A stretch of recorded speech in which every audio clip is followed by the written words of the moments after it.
Hola chicos.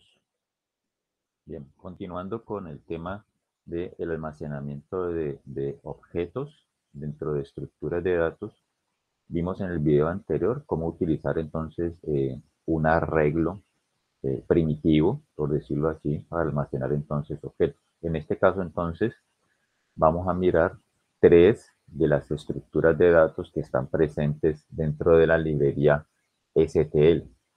El trabajar con una estructura ya propia del lenguaje pues nos facilita ciertas operaciones sobre la estructura. Nos hace pues en este caso, para algunas de ellas, vamos a tener entonces que las estructuras son flexibles, es decir, pues pueden tener un tamaño pues dinámico y como les decía, entonces pues tener funciones a disposición para poder gestionar de una mejor manera, de una manera más fácil los datos almacenados. Bueno, comencemos con la primera, un array. Un array es una de las estructuras pertenecientes a la librería STL de C++. Los arrays son un tipo de arreglos, es decir, son muy parecidos. También entonces almacenan pues datos de tipo primitivo como enteros, dobles, o también puede almacenar entonces objetos de clase. En este caso como les decía, es muy parecido a un arreglo. Se almacena la información pues de manera pues continua y se utilizan también entonces los corchetes como una forma pues de poder ubicarse dentro de la estructura. También en este caso entonces son parecidos a los arreglos porque pues con un array hay que darle un tamaño ya inicial y con base en ese tamaño pues ya uno puede comenzar a trabajar. No es posible pues que la estructura permita entonces poder ingresar más datos o eliminarlos de ahí, que la estructura pues aumente o disminuya su tamaño. No es posible. Bueno, para crear un array existen variedad de formas. Una de las más sencillas en este caso entonces es, con base en esta sintaxis, array, entre los símbolos de mayor y menor, el tipo de datos que va a almacenar el array, coma y el tamaño, cuántos elementos va a tener. Y después le damos el nombre del array. Siguiendo con el ejemplo de almacenar objetos de la clase estudiante, la declaración de un array de tamaño 5, por ejemplo, sería entonces de esta manera. Palabra array entre los símbolos de menor y mayor, entonces el nombre de la clase, en este caso estudiante, coma 5 y el nombre que le queremos dar a el array. Bien, ¿cómo asignamos entonces valores dentro de el array? Básicamente utilizamos entonces o seguimos estos tres pasos. Primero que todo vamos a declarar el array del objeto de la clase. Segundo, crear un objeto de la clase estudiante en este caso y asignar los valores pues, de sus atributos. Y tercero, por medio del índice de los corchetes del array, entonces guardar el objeto en una posición dentro de la estructura. Bien, primer paso, creamos el array. Entonces ya lo hicimos en la diapositiva anterior. Segundo paso, crear un objeto de la clase estudiante y leer los atributos de ese objeto. Entonces, objeto, set código, set apellido, set nombre, set código del plan y set notas. Y tercer paso, almacenar ya ese objeto con los valores dentro de una posición dentro del array. Generalizando pues ese proceso anterior, si quisiéramos guardar n objetos, entonces lo haríamos de la siguiente manera. Nuevamente, creamos el array, 5 posiciones, por ejemplo, creamos un objeto de la clase estudiante y hacemos una estructura repetitiva, puede ser un for o un while. La estructura repetitiva podemos repetirla o podemos pues limitarla a que se realice, utilizamos el método size de la clase array y entonces esto nos calcula cuántos elementos tiene o de qué tamaño es pues el array actualmente. Bien, dentro del bucle entonces pues ya leemos la información del objeto, los datos y al final almacenamos el objeto dentro de un índice dentro del array. Entonces aquí podríamos nosotros mediante este bucle crear entonces 5 objetos de 5 estudiantes y almacenarlos en un índice dentro del array. ¿Cómo se imprime un array? Básicamente con el mismo proceso anterior, lo único es que en este caso entonces aquí vamos a hacer uso de los métodos get para poder obtener la información del objeto. Entonces, primero se declara el objeto. Segundo, se usa una estructura repetitiva. Se limita entonces hasta que vaya al tamaño del arreglo. Dentro del bucle se asigna el objeto que se declaró en el paso 1 a lo que tenga entonces almacenado el array en cierto índice. Y por medio de ese objeto entonces comenzamos a utilizar los métodos get para poder obtener, en este caso entonces, los datos del objeto. Obtener código estudiantil, obtener apellido, obtener nombre, obtener código del plan y obtener las notas. En este sentido, pues es parecido a lo que hicimos con la parte de los arreglos. ¿Bien? Bueno, vamos entonces a hacer esta implementación. Entonces, tenemos por acá, yo tengo la implementación pues del ejemplo anterior, nos decíamos pues un arreglo primitivo, por decirlo así. Voy a crear entonces, en este caso, un nuevo proyecto de console application. Siguiente, de C++, siguiente. Vamos a colocarlo entonces, en este caso aquí, array de notas estudiantes. Notas estudiantes. Vamos a hacer la prueba de almacenar objetos dentro de un array. Verifiquemos en dónde está quedando el proyecto. Está quedando, bueno, mi carpetita clases y objetos. Bien, seleccionar. Siguiente y finish. Bien, creamos entonces, miremos aquí el manager. Bien, entonces tenemos aquí el proyecto. Bien, yo voy a hacer otro proyecto por aparte porque vamos a utilizar pues la dinámica anterior de separar la interfaz de la implementación de los métodos. Es decir, vamos a tener una clase .h, la clase estudiante, y una clase estudiante.cpp para la declaración de los métodos. Bien, entonces, ¿qué vamos a hacer aquí? Quiero utilizar, nosotros ya tenemos la clase realizada del ejemplo anterior. Entonces, para no volver otra vez a escribirlo, entonces, ¿qué voy a hacer? Necesito pasar estas clases, ¿bien? Esta clase y este archivo.cpp, pasarlo entonces para el proyecto que acabamos de crear. En este caso, entonces, una manera muy sencilla de hacerlo es directamente en la carpeta. Bien, aquí tengo entonces notas estudiantes, que fue el proyecto anterior. ¿Qué hago entonces? Copio, voy a copiar los tres archivos, estudiante.cpp, estudiante.h y el archivo principal, el que tiene el método main. Control C y vengo y los pego acá en el otro proyecto que acabamos de crear, array notas estudiantes. Ustedes van a ver que aquí ya hay un man. Por defecto siempre, al crear un proyecto, siempre se crea entonces un archivo main automáticamente. Yo voy a borrar ese. ¿Listo? Borremos ese. Bien. Y pegamos entonces los que teníamos anteriormente y los vamos a adaptar. Solamente vamos a adaptar en este caso el de la prueba, ¿no? El del main, porque la clase pues va a quedar intacto, no le vamos a hacer nada. Entonces copiamos los tres archivos en el nuevo proyecto. Venimos nuevamente entonces a el editor, bien, y encima del proyecto vamos a decirle entonces adicionar archivos, bien, vamos a buscarlos, los archivos en dónde están, los archivos entonces están en este caso en array, bien, los seleccionamos, aquí ya me los detectó entonces estudiante.cpp, estudiante.h y el main.cpp. Ok, decimos ok. Bien, ¿qué tenemos entonces en este caso acá? Dentro de la carpeta source tenemos los cpp y dentro de la carpeta here entonces tenemos los .h. Bien, bueno, yo voy a borrar esos que eran los del ejemplo anterior cuando utilizamos una regla. Ya tenemos entonces aquí nuestro archivo .h, nuestro archivo .h y nuestro archivo pues cpp. Bien, como les digo, no le vamos a hacer ningún tipo de modificación aquí a estos. Voy a abrir el main. Bien, y aquí sí vamos a adaptar este main que teníamos anteriormente. Entonces, siguiendo con lo que me están diciendo aquí, lo que estamos proponiendo aquí en las diapositivas, ¿qué tenemos que hacer entonces? Vamos a crear, primero que todo, un array.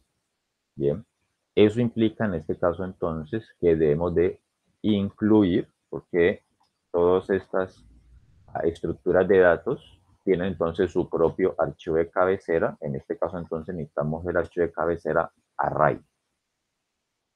Bien.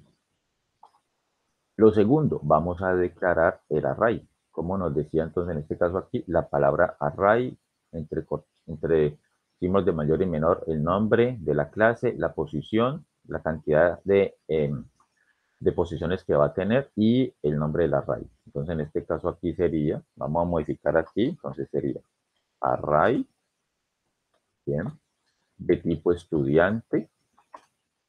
Vamos a hacerlo en este caso pues para hacer la prueba de 2 posiciones también. Y vamos a llamarlo en este caso entonces array estudiante. Que me quede así, muy parecido a las diapositivas. Y ya creamos el array, bien, de tipo estudiante y vamos a hacerlo de 2 posiciones para hacer la prueba. Bien, tenemos nuestro método leer datos, tal y como lo teníamos antes, que entonces nos decía aquí para leer los datos. Entonces tenemos que, primero que todo, declarar un objeto de la clase estudiante. Entonces declaremos un objeto de la clase estudiante, pongámosle obj. Bien.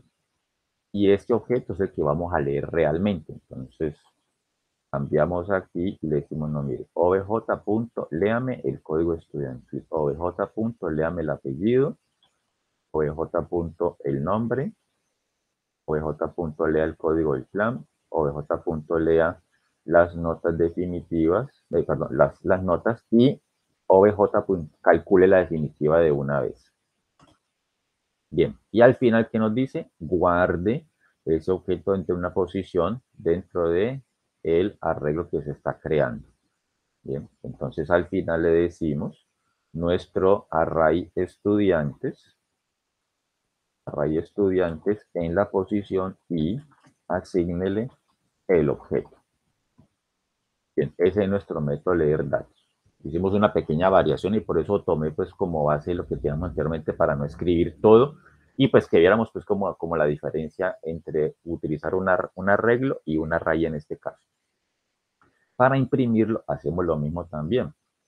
Tenemos que utilizar entonces un objeto adicional para poder dentro de ese objeto guardar entonces lo que está almacenado dentro de un índice en la estructura. Entonces aquí hacemos lo mismo. Declaro entonces en este caso aquí un objeto de la clase estudiante y a ese objeto, en este caso entonces, una pequeña variación aquí, a ese objeto le vamos a asignar lo que tenga array estudiantes en la posición i. ¿Okay? Y entonces ya este objeto es el que realmente, a ese objeto es que le vamos a aplicar los métodos get. Entonces get código estudiantil, get apellido, get nombre, get código del plan y obtenemos las notas en sus diferentes índices. Y finalmente obtenemos la nota definitiva. Bien. Aquí tenemos entonces nuestros bucles que están repitiendo también hasta 2 veces. En la diapositiva entonces nos aconsejan utilizar el método .size pues para también hacer pues, de manera pues más flexible, en este caso pues el recorrido de la estructura, también lo podríamos hacer. ¿Bien? Entonces voy a hacer el método leer datos, lo voy a hacer de esa forma. Entonces sería array estudiantes punto, y vamos a utilizar el método size. Y creo que no salió, pero no alcancé a autocompletarlo. Bien, entonces sería lo mismo, ¿no? Nos va a decir, bueno, aquí nos va a calcular de qué tamaño es el array, de 2 posiciones, entonces con base en eso, entonces va a ser el recorrido aquí. Bien, eso entonces es todo, probemos la aplicación, me dice entonces que no tenemos errores, pero sí tenemos un warning. Es importante pues verifiquemos en este caso, bueno, qué tipo de advertencia me está dando específicamente aquí al calcular el tamaño. Entonces, como recomendación, en este caso entonces no utilizar directamente aquí, sino hacerlo por medio de una variable. Entonces, pongamos aquí una variable aquí y pongámosle por ejemplo n. Y a esa variable n entonces le asignamos lo que tenga el método, o lo que nos devuelva el método size. y involucramos la variable n en el bucle. ¿Bien? De todas maneras, la aplicación podría correr con esa advertencia, pero bueno, es mejor pues tener nuestra aplicación cero warning, cero errores. Bien, listo. Y corremos nuestra aplicación. Bien, nos pide entonces el código, información personal. Sacó 3.2 en el primero, 3.6 y 3.8. Pide entonces la información del segundo objeto, código del plan, parcial. Bien. Lee entonces la información y posteriormente pasamos a imprimir los objetos. Tenemos la información aquí, calculó su nota definitiva. Objeto número 2, calculó su nota definitiva. Bien. Listo. Eso es entonces el tratamiento básico de almacenamiento sobre un array. Vamos a almacenar entonces los objetos dentro de otro tipo de estructura llamada entonces vector. El vector entonces ofrece pues una ventaja muy significativa con respecto pues a el array, porque entonces ya un vector ya es una estructura dinámica, es decir, no tenemos que decirle de qué tamaño va a ser inicialmente la estructura, sino que ella puede ir creciendo o disminuyendo a medida que se van añadiendo o eliminando elementos dentro de la estructura. Entonces, eso lo hace pues una de las estructuras pues como más utilizadas por los programadores porque pues presenta pues como esa facilidad. Bien. Bueno, para crear un vector entonces también existe pues una manera muy sencilla de hacerlo y es utilizando pues la clase de vector, el tipo de datos que va a almacenar y el nombre del vector. Aquí ya no aparece pues el tamaño, no es necesario pues darlo inicialmente. Siguiendo con el ejemplo de la clase estudiante, entonces un vector que almacena objetos lo declararíamos de esta manera: vector, nombre de la clase y qué nombre le queremos dar al vector. ¿Cómo se asigna? Entonces, parecido a cómo lo hacíamos con el array. Primero que todo, declaramos el vector, obviamente. Primer paso, declaramos el vector. Segundo paso, creamos un objeto y ese objeto es que realmente lo leemos. Y tercero, utilizamos en este caso el método pushback de la clase vector. Ese método pushback pues me añade un elemento al final dentro de la estructura y le mandamos el objeto. Bien. Generalizando ya pues para ingresar n cantidad de objetos a el vector, entonces hacemos lo siguiente: creamos el vector, creamos un objeto de la clase estudiante en este caso.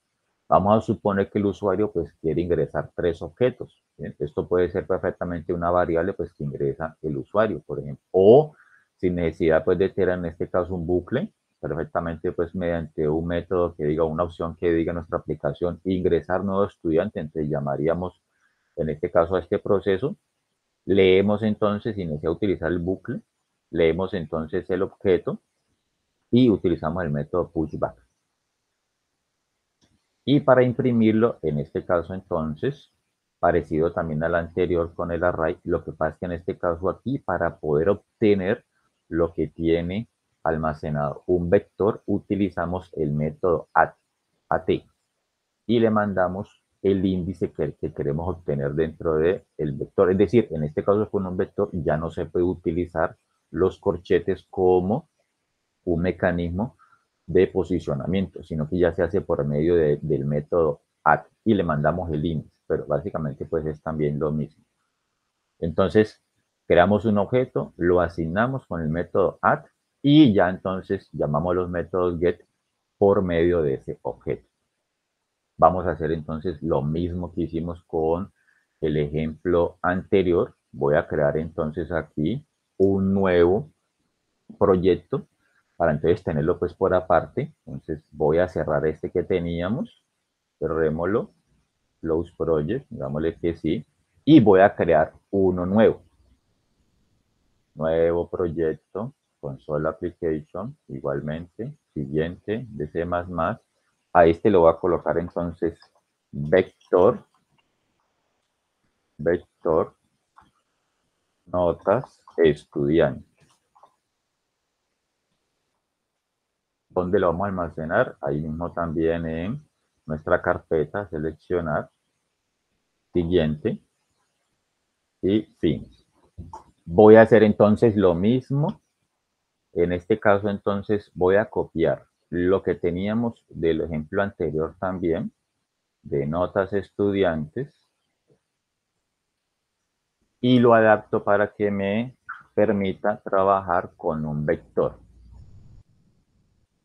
Lo pegamos aquí, voy a borrar también nuevamente como hicimos anteriormente, borro el main que me crea pues en este caso el editor y lo pego acá.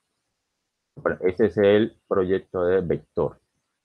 Nuevamente entonces hacemos lo mismo por acá, adicionar archivos. ¿Dónde están los archivos? En esta carpeta, ¿bien?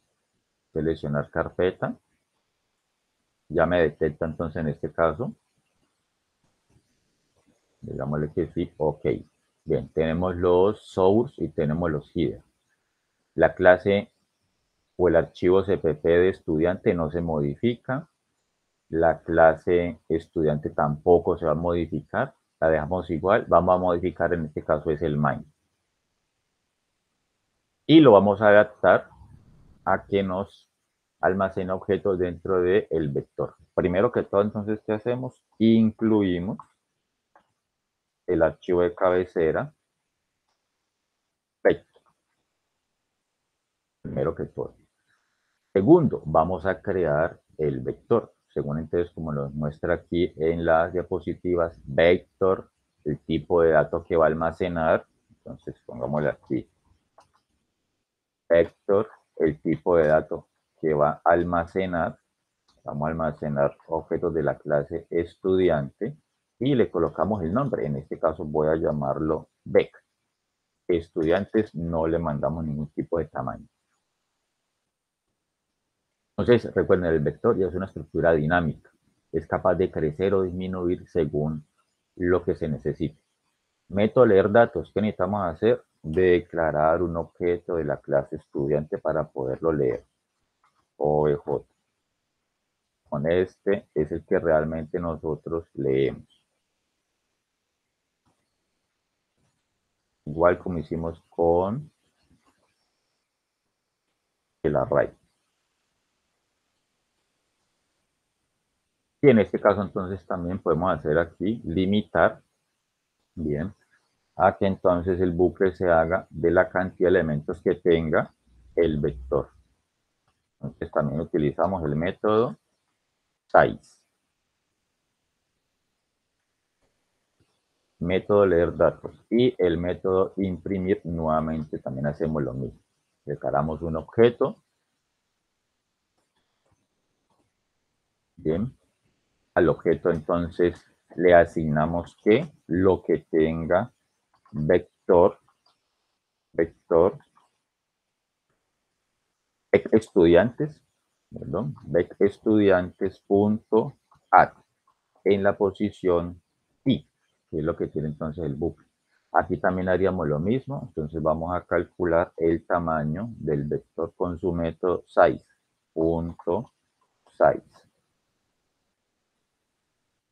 y la información entonces ya la obtenemos por medio del objeto.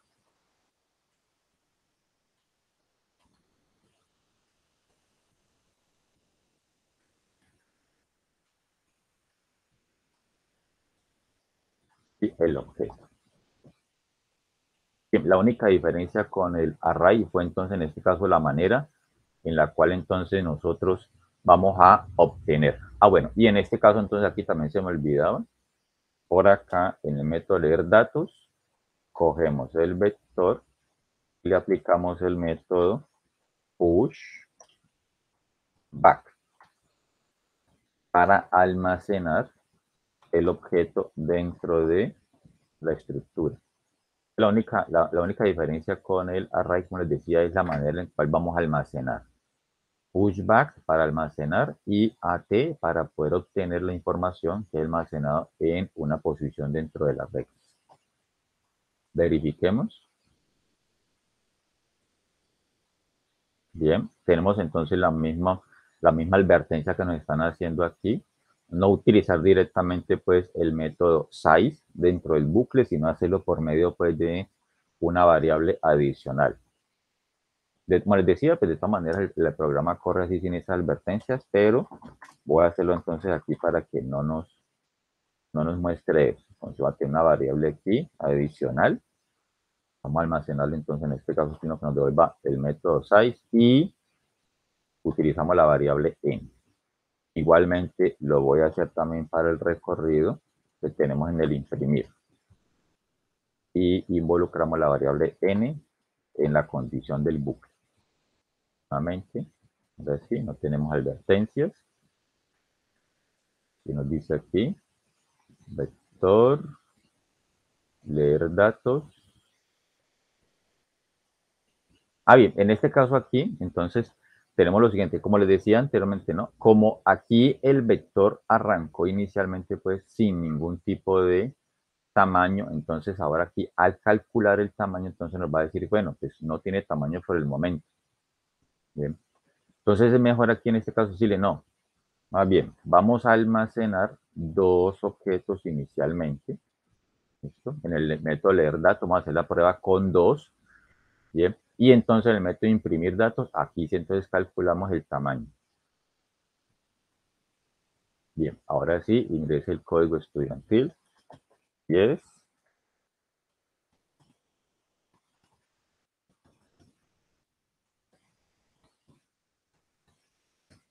Bien, me pide la información del segundo objeto.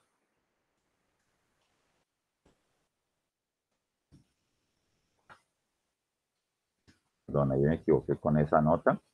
Bueno, y después entonces llamamos a el método de imprimir, ya se mete imprimir, entonces ahí sí le estamos aplicando entonces el método size para que entonces haga un recorrido pues más dinámico. Entonces ya me dice, listo, son dos objetos que he almacenado ahí. Bien. Listo. Este es entonces la utilización de manera pues muy general de lo que es un vector o un vector. Y finalmente entonces tenemos un list o una lista. También es otra de las estructuras pertenecientes a la librería STL. También entonces almacena tipos de datos primitivos, objetos. También es dinámica, es decir, puede aumentar o disminuir su tamaño según entonces se necesite. Es muy parecido entonces al vector, ¿ok? Vamos a, entonces a declarar. ¿Cómo se declararía entonces un list o una lista? La palabra list entre símbolos de mayor y menor entre el tipo de datos, nombre de la lista. Si queremos entonces crear una lista que almacena objetos de la clase estudiante, lo haríamos así, list estudiante y list estudiante, pues como el nombre que le queremos dar a la lista. Igual. ¿Qué hacemos entonces aquí? Es parecido. La manera de adicionar elementos a una lista, y la manera pues predeterminada, es utilizando el método pushback también. Igual pues que el vector. Hasta el momento aquí la manera de adicionar elementos es la misma. Bien. La manera de hacerlo pues de manera pues ya más generalizada por medio de un bucle, pues hacemos lo mismo aquí. List, vamos a suponer que vamos a ingresar tres objetos. Leemos y utilizamos el método pushback para adicionar los elementos a la lista. Y a la hora de imprimirlo entonces sí está la diferencia. La manera ya de recorrer una lista se debe hacer por medio de una clase iteradora. No es directamente haciéndolo como hicimos con el arreglo o con el array. Aquí utilizar un iterador. El iterador entonces lo que va a hacer es como almacenar pues los elementos de la lista. Es decir, un list no se recorre directamente, sino que se hace por medio de un iterador. Entonces declaramos un iterador de tipo pues estudiante, de lo que está almacenando la lista, y el bucle entonces en este caso va a recorrer ese iterador desde el inicio de esa lista de estudiantes hasta el final. Y él utiliza entonces aquí una especie de como de puntero, un apuntador que es el iterador, aquí lo hemos declarado como IT, y entonces en ese puntero IT donde está quedando almacenado el objeto que está en cada posición de la lista. Entonces al objeto le estamos asignando el puntero. De ahí en adelante, pues es lo mismo, simplemente con el objeto de la clase estudiante, comenzar a obtener cada uno de los valores de lo que tiene, cada uno de los valores de los atributos del objeto. ¿Bien? Entonces, la diferencia aquí es utilizar el iterador, la manera en cómo se recorre con el bucle y cómo obtengo yo lo que está almacenado dentro de cada posición en la lista. Bien. Voy a hacerlo entonces también por aparte aquí. Voy a cerrar el proyecto que tenemos actualmente. Digámosle que sí. Creo un nuevo proyecto. Nuevo proyecto. Siguiente.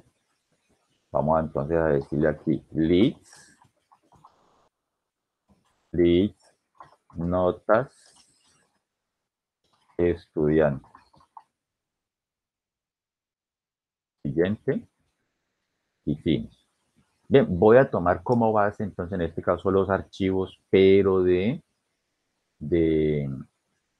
pero los archivos que tenemos entonces en el vector, ¿bien? Para no hacer tanta modificación. Entonces copio la prueba que hicimos de vector, la pego entonces en leads, borro aquí el main inicialmente y pego entonces los anteriores. Le digo entonces aquí al proyecto, adicionar archivos recursivamente. ¿Dónde están los archivos? En la carpeta leads, ¿sí? Es esa, seleccionar. Y aquí me detecta entonces el archivo que queremos adicionar. Ok. Y ok. Bien, tenemos entonces los header, no le vamos a hacer nada. Los puntos cpp, tampoco le vamos a hacer nada en este caso. Y me dirijo entonces en este caso aquí al archivo main, al archivo de prueba. Que necesitamos entonces en este caso aquí incluir leads, archivo de cabecera leads. ¿Qué le cambiamos aquí? Leads. Bien. Leer datos. Vamos a suponer que vamos a hacer la prueba para ingresar inicialmente dos objetos a la lista. ¿Qué hacemos aquí? Lo mismo, declaramos el objeto, lo leemos y utilizamos el método pushback, así como en vector. Imprimir. Aquí donde entonces ya está la variación. ¿Ok? Entonces, ¿qué nos dice en este caso aquí? Debemos entonces debemos declarar entonces un objeto iterador, ¿no? Vamos a ver si nos lo copia hasta ahí. Entonces declaramos un objeto iterador. Bien. List.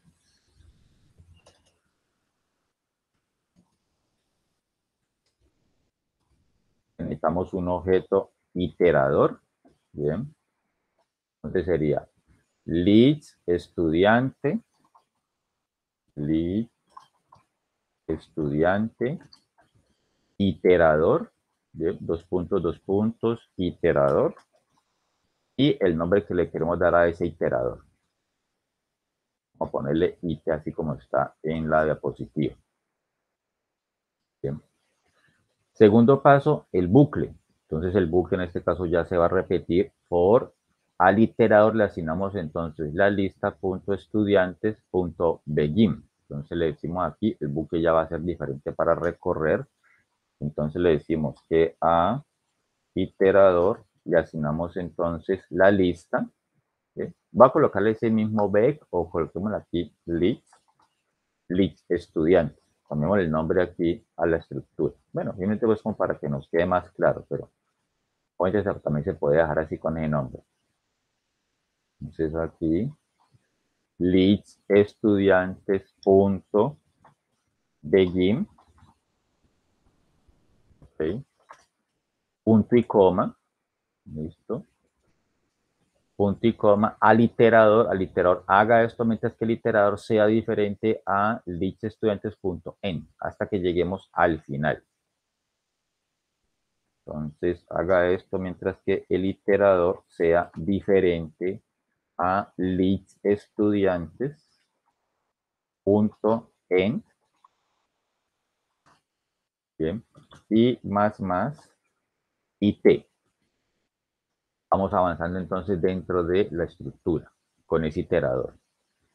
Y al objeto le asignamos el iterador. Entonces al objeto le asignamos el iterador, que es una especie de puntero, por eso se utiliza pues el asterisco ahí para poder obtener ese dato y almacenarlo dentro del objeto. Bien, eso es todo. Y en adelante pues es trabajar directamente con el objeto que fue asignado. Verifiquemos. Bien, me dice que de estudiantes, perdón. Sería entonces, bueno, aquí no estamos utilizando este no lo copió, fue del ejemplo anterior. Nuevamente, la variable i, bueno, aquí no tenemos una variable i, bueno, esto puede ser pues, para la visualización pues, de la información. Dejaremos la variable pues aquí i independiente, pongamos entonces aquí que y lo arrancamos en 1, pues, como un primer estudiante, entonces no estamos ya de hacer esta operación de aquí. Entonces digamos aquí que nos muestre la variable i. Bueno, eso era pues para que nos fuera sacando pues una numeración ahí y le decimos entonces por acá al final i más más.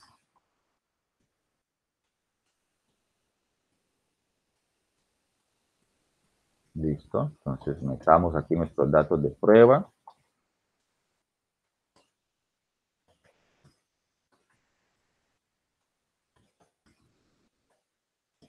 Bien, segundo estudiante, código del plan, parcial, y recorremos el list. Igualmente verificamos que estén en los valores y se ha calculado la nota definitiva. Ok, eso es todo por el momento, muchachos.